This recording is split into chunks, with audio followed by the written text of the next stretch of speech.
सभी साथियों को मेरा प्रणाम। मैं गौरव तिवारी इलाहाबाद यूनिवर्सिटी एक्सप्रेस से। कट ऑफ जैसा है पीजीएटी कट ऑफ आना चालू हो गया है। अब बात करते हैं कि 10 तारीख से उसमें सबका दिया गया कि शायद 9 तारीख है सबकी कट ऑफ जारी हुई है। उसमें ये मेंशन है तारीख 10 तारीख से आपका रजिस्ट्रेशन और डॉक्यूमेंट अपलोडिंग चालू होगा। तो इसमें हम बात करेंगे क्या क्या डॉक्यूमेंट लगेगा, कहाँ कहाँ अंडरटेकिंग भरनी है, डॉक्यूमेंट नहीं है तो क्या करें।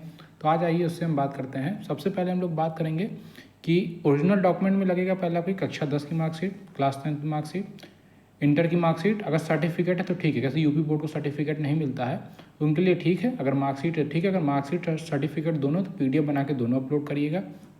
ग्रेजुएशन की मार्कशीट, अगर ग्रेजुएशन की मार्कशीट आपके पास नहीं आई है अभी, मतलब ओरिजिनल डॉक्यूमेंट में, तो आप लोग जो ऑनलाइन क्या कहते हैं एडमिशन ऑनलाइन रिजल्ट जारी हुआ जिस यूनिवर्सिटी का, तो आप लोग वो लगा सकते हैं। बस ये है कि आप लोग जाइए, अगर हो सके तो कॉलेज या यूनिवर्सिटी में जाके वहाँ पे मोहर लगवा लीजिए, नहीं हो सका तो वही अपलोड कर सकते हैं। डॉक्यूमेंट वेरिफिकेशन टाइम लेकिन ओरिजिनल लगेगा।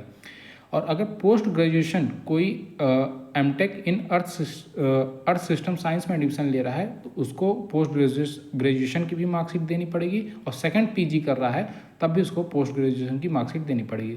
ट्रांसफ़र सर्टिफिकेट, माइग्रेशन सर्टिफिकेट, कोई अदर कॉलेज से यूजी करके आया है तो उसको टीसी और माइग्रेशन दोनों जमा करना पड़ेगा। ट्रांसफ़र सर्टिफिकेट माइग्रेशन जो ईसीसी से पढ़ा हुआ है उसको भी जमा करना पड़ेगा।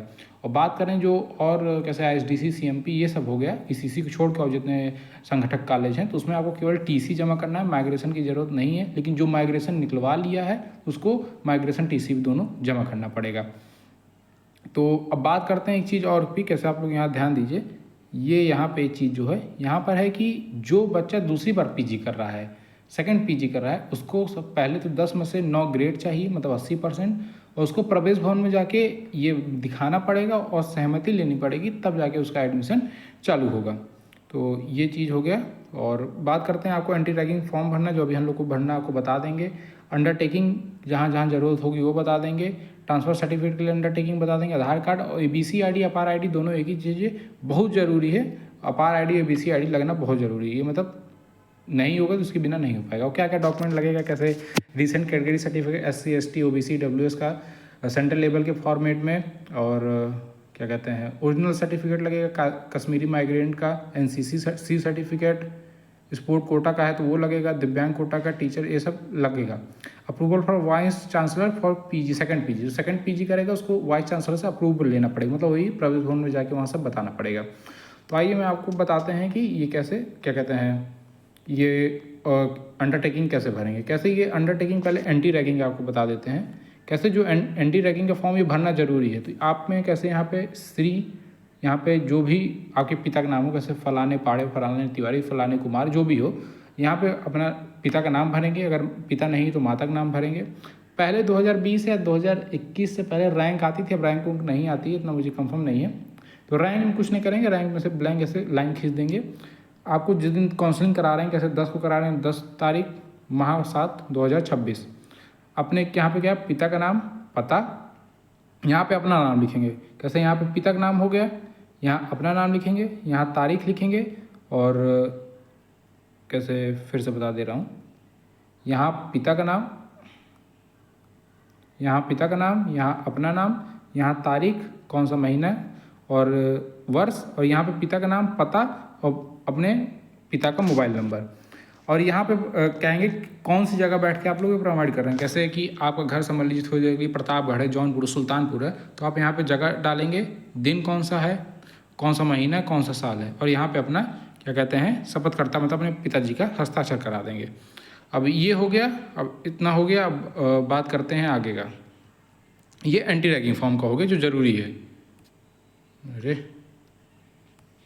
अब बात करते हैं गैप ईयर का। देखिए गैप ईयर में सर्टिफिकेट में देखिए बहुत लोग कहते हैं एफिडेविट बनवाना पड़ता है तहसील में जाके फॉर्मेट में 10 रुपये 20 रुपये में। तो देखिए वो काउंसलिंग टाइम पे अभी नहीं लगेगा। डिपार्टमेंट वाले अपना अलग अलग बताते हैं जब ऑफलाइन डॉक्यूमेंट वेरिफिकेशन होता है।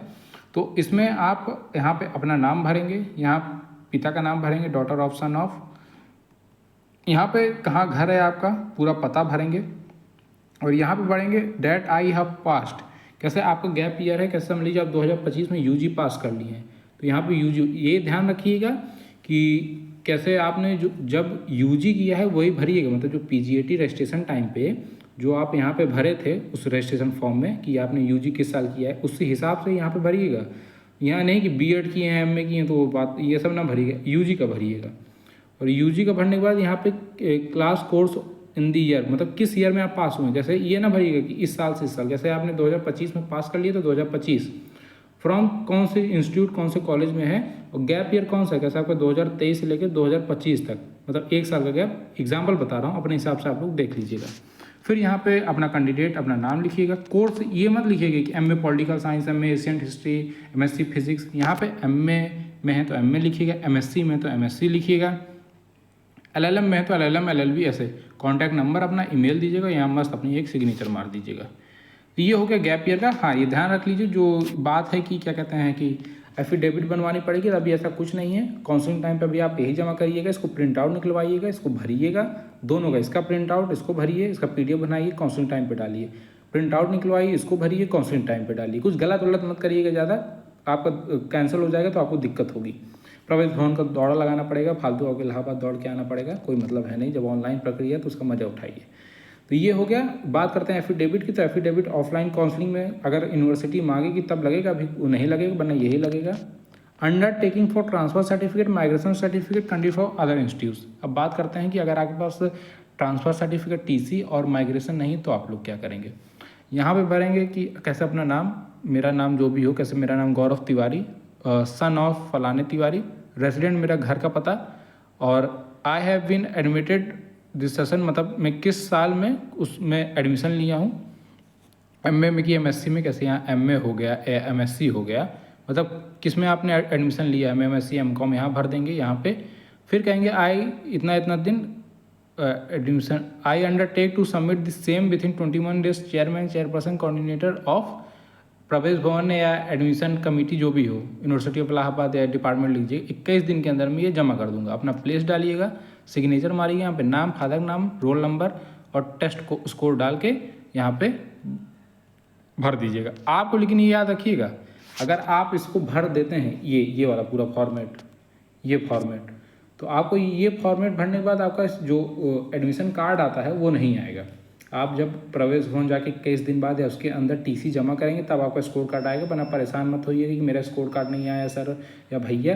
तो मैं बता दे रहा हूँ कि 21 दिन के बाद अगर आप ये फॉर्मेट भर रहे हैं टीसी माइग्रेशन के लिए तो आपका स्कोर कार्ड नहीं आएगा, अरे सॉरी एडमिशन कार्ड नहीं आएगा पोर्टल पे। आपको जाके ऑफलाइन जब 21 दिन बाद या उसके बाद सबमिट करेंगे तभी आपका वो जारी किया जाएगा। तो ये मैं तीनों चीज़ आपको भरना बता दिया हूँ। ये चीज़ अंडरटेकिंग के लिए बहुत ज़रूरी है ये, और ये जिसका गैप ईयर है उसके लिए ज़रूरी है, और ये जो है जिसके पास ट्रांसफ़र सर्टिफिकेट या टीसी और माइग्रेशन नहीं उसके लिए भरना जरूरी। ये याद रखिएगा, 21 दिन का आपको समय दिया जाएगा, उसके बाद आप नहीं जमा करेंगे तो आप उसके जिम्मेदार खुद होंगे, आपका एडमिशन निरस्त कर दिया जाएगा।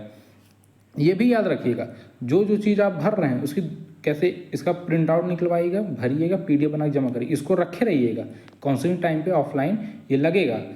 तो यही नोटिस थी कि कैसे आप सब गैप ईयर का और अंडरटेकिंग कैसे भरेंगे, एंटी रैगिंग कैसे भरेंगे, तो सब बता दिया गया है। तो आप लोग ध्यान से भरिए।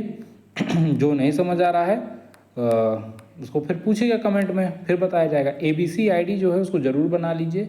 जो डॉक्यूमेंट नहीं उसका बता दिए, क्या क्या डॉक्यूमेंट लगेगा वो भी बता दिए हैं। कल 10 तारीख से काउंसलिंग चालू होगी। 10 तारीख से उसमें ध्यान दीजिए, जो हम लोग कट ऑफ बना के दे रहे हैं, जो कट ऑफ आई है उसमें 10 से 11 एग्जाम्पल है, 10 से 11 के बीच में। तो 11 तारीख को दोपहर 2 बजे के तक आपको डॉक्यूमेंट सबमिट कर देना है। 5 बजे तक वो वेरीफाई होगा, उसके बाद फी पोर्टल खुलेगा। 3 चरण में आपका एडमिशन होगा, पहले रजिस्ट्रेशन, फिर डॉक्यूमेंट अपलोडिंग, फिर फी पेमेंट। सब आपको बताया गया है, यूट्यूब पे वीडियो पड़ी हुई, आप लोग वहाँ जाइए देखिए। घबराने की कोई ज़रूरत नहीं। जिसका एडमिशन यहाँ नहीं होता है कॉलेज में होगा, और जिसका कॉलेज में नहीं होता कहीं और होगा, क्योंकि जो होता है वो अच्छे के लिए होता है। तो कोई दिक्कत नहीं है, कोई सोचने समझने की दिक्कत नहीं है। यही चीज़ आपको कॉलेजों में लगेगा। ECC PGAT के अंदर नहीं आता है, तो बता दिया हूँ। अगर ECC से कोई आ रहा है कैंपस में तो उसको TC और माइग्रेशन सर्टिफिकेट दोनों लाना पड़ेगा। और अगर कोई ECC को छोड़ के और कोई एफिलिएटेड से कैंपस में आ रहा है तो उसको केवल TC लाना पड़ेगा, माइग्रेशन की कोई ज़रूरत नहीं है। लेकिन जो माइग्रेशन और TC दोनों निकलवा ली है तो उसको दोनों जमा करना पड़ेगा। तो बस यही है, याद रखिएगा। जो TC नहीं जमा करेगा उसका क्या कहते हैं एडमिशन कार्ड जारी नहीं होगा पोर्टल पे। 21 दिन बाद जब वो प्रवेश भवन पे जाके इसको जमा करेगा ऑफलाइन, तब उसका जारी किया जाएगा। यही खबर थी। आप लोग चिंता में होंगे तो देख लीजिए, अक्सर सब भर लेते हैं इसको, लेकिन एक है हम लोग का काम है बताना, उनको बता दिए हैं। तो बहुत बहुत धन्यवाद, बहुत बहुत आभार।